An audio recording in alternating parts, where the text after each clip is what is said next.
Hi, my name is Corinne Kavanaugh, and I'm going to show you in the next couple minutes how to manage social media for your Rotary Club or district. First, let me give you a brief overview of some of the roles that you have when you're managing. So, it's important that different people do different things to sort of divide the workload. First role is the community manager. So the community manager responds to people when they message or comment. So this is essentially customer service on social media. Next, you have the content developer. A content developer gathers post ideas, including photos, and then really thoughtfully writes posts or shares posts from Rotary International. It's important to note it's best to have a third role that's sort of in the background, attending events and taking photos. So later, the content developer can use those photos to go ahead and share and create great posts. A couple best practices. If you're a community manager, you must join a group or like a page before you can be given admin privileges to manage that page. So for instance, if there is a Facebook page that the public has liked and people have liked, and you want someone to be able to log into that page and answer questions, that sort of thing, they would need to like that page first. So, a best practice for the content developer, you want to always use a photo for Facebook posts. There was a study done in 2013 by a company called Kissmetrics, and it showed that posts with photos on Facebook receive 80 times more views. So, this is very important to use photos on Facebook. And then, if you're in a LinkedIn group, I'd highly encourage you to use a question at the end of that post. Groups are definitely more interactive than Facebook pages. Lastly, you want to be taking photos of events and put them in a shared folder if you're the person doing photography and attending different things, so that later that content developer can easily get to those photos. All right, let's dive right in and talk about community management on Facebook. I'm going to do a quick demo to show you exactly what is community management and where you want to check for messages. So, how exactly you would give that great customer service. And like I said before, you absolutely, if you haven't already, you want to like the page that you would want to be managing. So, let me switch quickly to the live internet. Okay, so now I'm going to demo live how to be a community manager on Facebook. You can see I pulled up my personal Facebook page, so I've just logged in, and this is the screen it takes me to. The first thing you want to do is go to the top right-hand tab and click this little quick button. It's like a quick menu, has a little down arrow. Once you do that, it will show the different pages you manage, and that's where you would switch to acting as a Facebook business page. So I would click here, the district page, and this is what it shows up. Okay, so here's what we've been doing lately. You can see different notifications of what's going on. So the first place you want to check when you are managing the Facebook page is this box here that says messages. So you just click there and it will pull up essentially an email equivalent within Facebook. So you can see here different people have messaged us. I would want to get back to these people. Now I'm going to click on someone I know who has been taken care of. So here's Nevi. She says, here's who I am. So here we could go ahead and do a quick response and hit reply. I'm going to cancel for now since she's already been taken care of verbally. But this is the first place you would want to check. Now to go back to that page that you landed on in the beginning, you would click at the very top, again, the name of your page. All right, so one important thing that's really important to note is you can see here it's no longer my name. You can see it's the name of the page.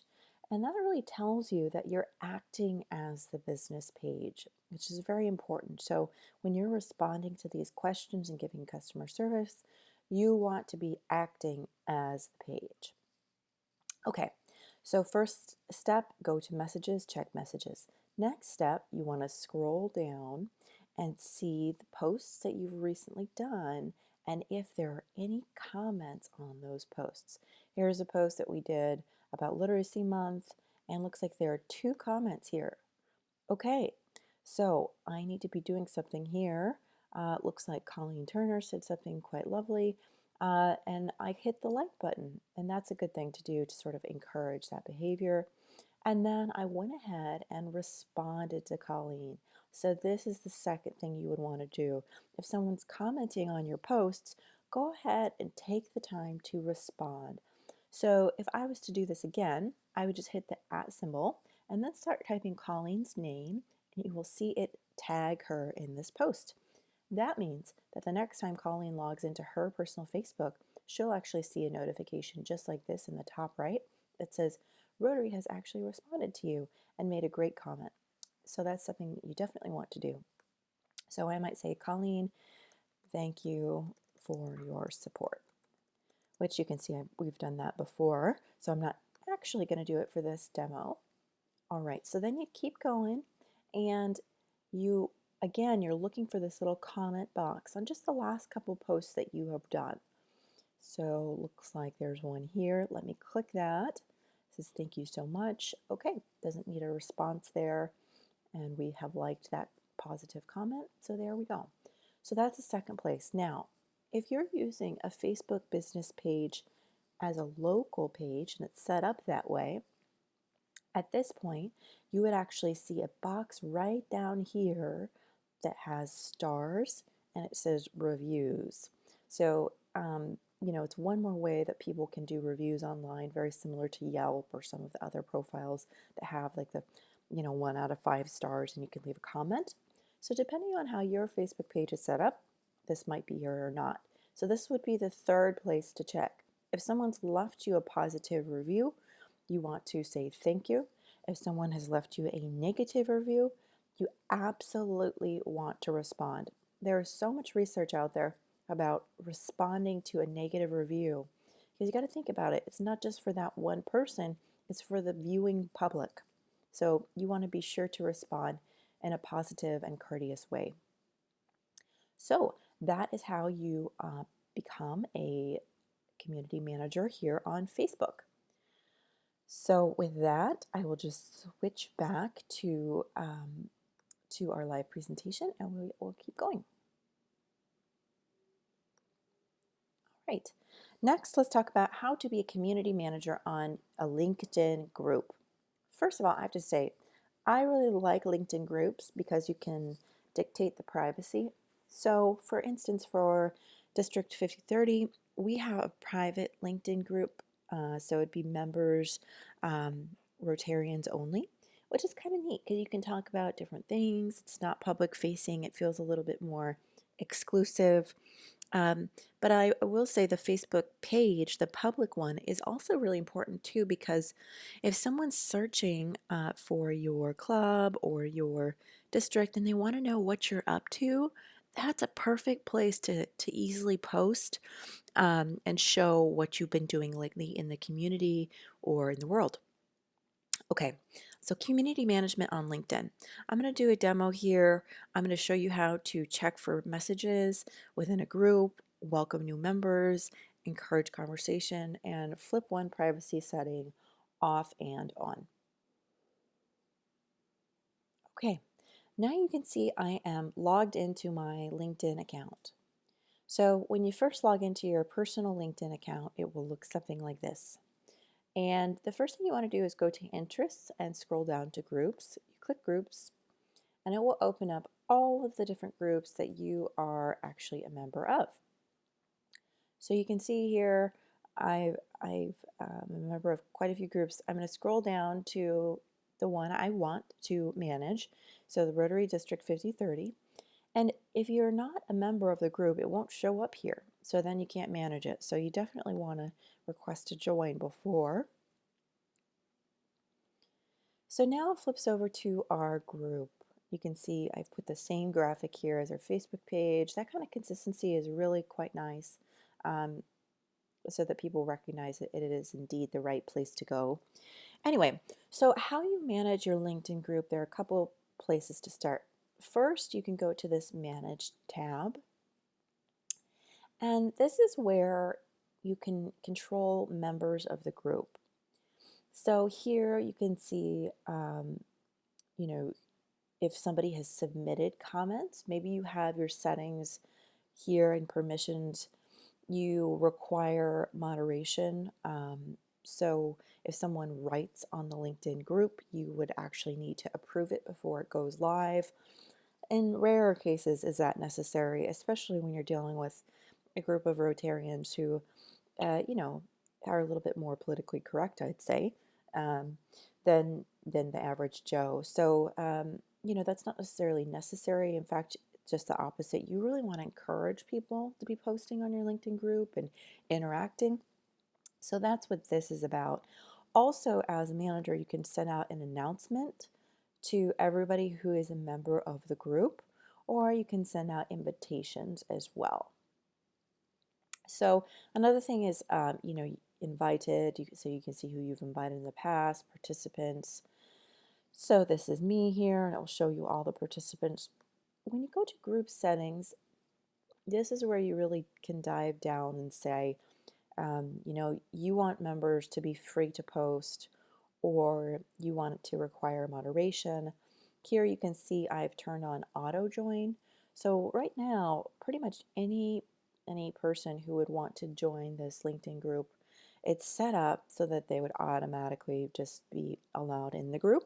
But I think request for join is really a great setting, and this is something we've talked about changing. So I'm going to change it right now. So people must request to join, and then I must approve them. Okay, so I'm going to go ahead and save this change here. So yeah, when you're managing your LinkedIn group, the first thing you want to do is really go through your settings and make sure you've got it like you want. But then on an ongoing basis, here's what you need to do. Just click at the very top to go back to the main thread for the group.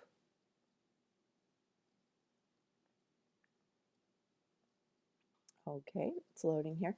So now what I want to do is I want to go through our last couple posts and see anybody who's made a comment. So we made a post, and looks like Colleen made a comment. Colleen's very engaged. I like that. And so she says, I think the Bellevue Breakfast Rotary Club is going to do the Golden Donut again this year. So I'm going to go ahead and respond to her.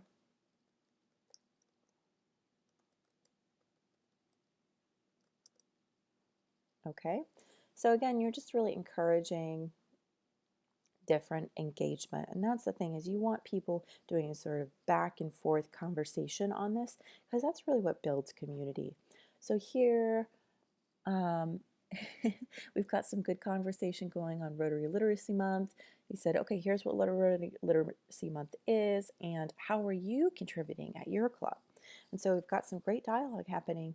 Colleen said something, John Anger encourages, Fred, go ahead, he leaves a little comment here. So here we could say,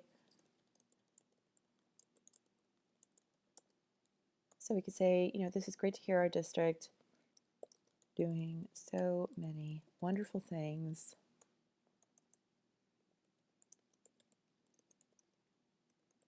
for literacy. What's nice about LinkedIn is it does spell check, so I appreciate that. Okay, so I'm going to go ahead and comment there.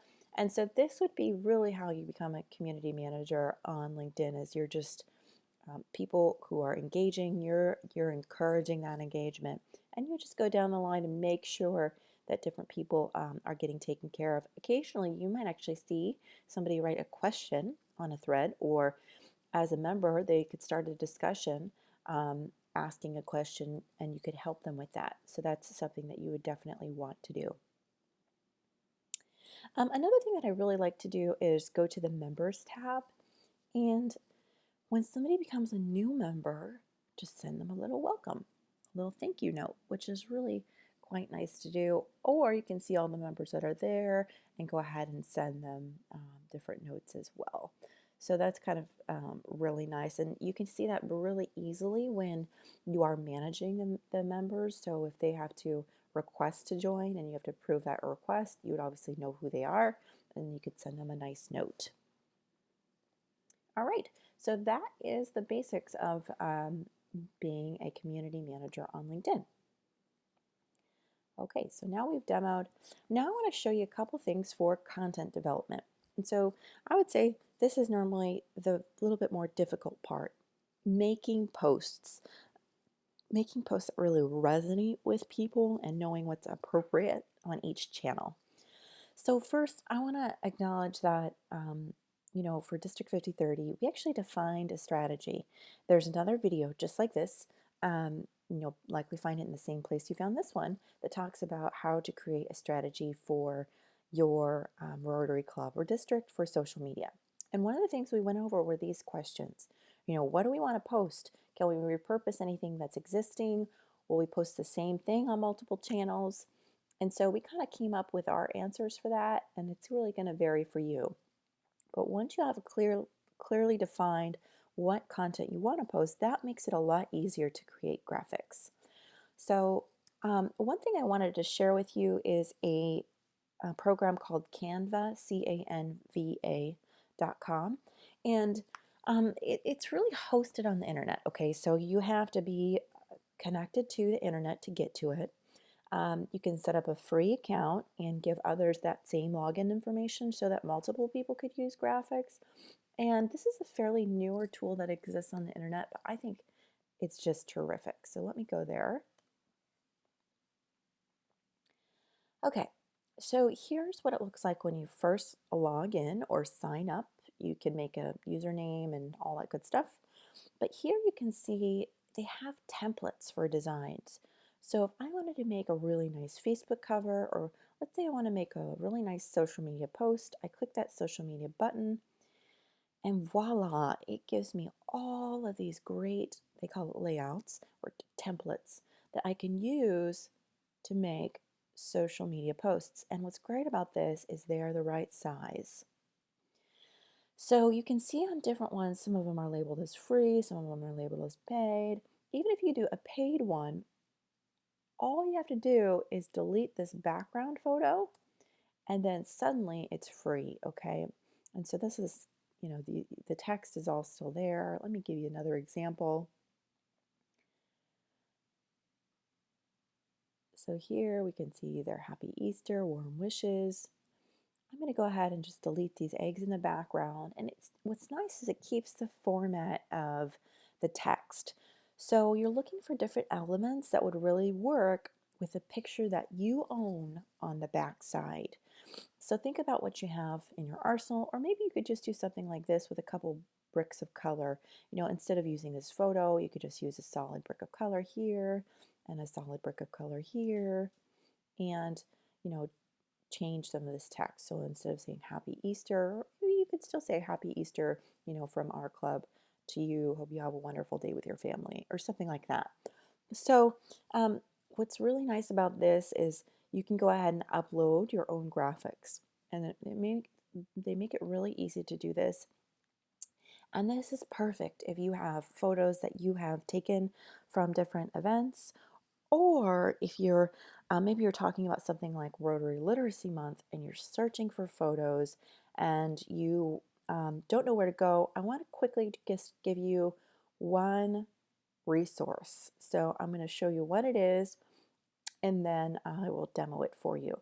So let me go here. Okay, so you want to go to Rotary.org, and in the Brand Center, they have all of these fantastic images that Rotary International has hired a photographer over the years to take, and you can actually use them. So when you're using a tool like Canva for free, this is pretty incredible because it has all of these layouts and formats for you, and then you could just, use your own photo behind. So that's pretty incredible. So let me show you this photo resource. So if I go to Rotary.org, this is what it looks like. And then I'm going to go ahead and click on My Rotary. So it makes you log in. So if you've never logged in before, you definitely need to do that. So here you can see at the top, I'm logged in. And so I'm going to go ahead and scroll now all the way down to the bottom and go to the Brand Center. A big thank you to David Bobanek for showing me this. I didn't even know it existed, but we're always finding good resources out there. So once you go to the brand center, you can not only get to Rotary logos for your club or for your district, um, but also you can just click images here. Ooh, ooh, it's being elusive. You can just click images here, and then you can do like an image search. You can search for videos or different things. So I'm going to say images, I'm going to view, and it has different topics. So maybe you're looking for images about a clean water project you're doing, or students and youth, and or supporting education. So we were thinking literacy. So I imagine supporting education, they're going to have some decent photos in here for literacy. So there's one, um, definitely, and I could just download it and use it, and I know it's legal. So that's really great resource for you when you're creating graphics for your Facebook page. Okay, so a couple tips here. You can use photos you have personally taken, that's okay, but don't use photos from Google. Absolutely use this resource instead. We want to keep it all, legal above board. We don't want you getting in hot water. All right, now it's time to take action. We've talked about a lot of different subjects today, but first you want to assign people to these roles. We really talked about the community manager role and then the content developer role, and then someone just kind of out there taking photos when they can. You might have a couple photographers at your club or in your district that are great at that naturally. So kind of divide and conquer and put it for a duration of time. Doing this can be a little bit challenging, especially when you're very first doing it. So if you say, who would like to volunteer to be community manager on our Facebook page for the next month? Let's say that's much more digestible for people to take on because they're not sure what it is. But after the first time they do it, they'll actually see how easy it is. So you won't have problems with people doing it again and again, just the first time probably. Okay, so after you've assigned people, then you want to create posts. So that's important when if you're just getting started with your Facebook page, once a week, a really solid post once a week, same for a LinkedIn group, that'd be terrific. But if you're really just getting started once a month, that's just fine too. It's more about quality. So you want to make sure whatever you're posting is really quality these days rather than quantity. And then you want to start posting and managing. So the instant you kind of flip the switch and say, okay, we're going to start posting on these channels, then you want to start managing because people will see, oh, they posted 3 days ago. I can go ahead and just write them a question or write them a comment, and you'll start to get engagement, which is really what you want. So I just wanted to say thank you so much for joining me today for this brief webinar. I am a member of Seattle Number 4, happy to be there and do digital marketing training actually in my professional life. And I'm chairing the District 5030 Social Media Committee. So I'm happy to share this with you guys and hope that all goes well in your zone, club, or district.